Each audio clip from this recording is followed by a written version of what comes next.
Aling utos ang sinabi ni Jesus na pinakadakila at una? Ibigin mo ang Panginoon mong Diyos.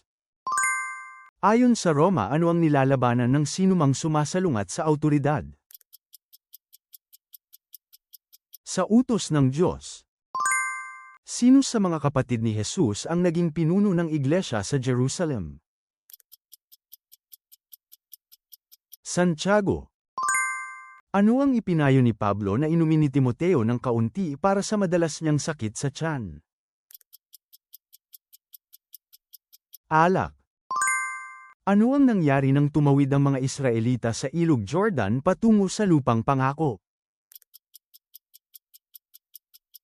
Huminto at naipon ang tubig. Inilabas na ang Biblia sa Salita App. Pagbabasa ng Biblia, multiple choice na quiz sa Biblia na may mga pahiwatig at paliwanag. Pagsasaulo ng Biblia at Havruta Family Devotion.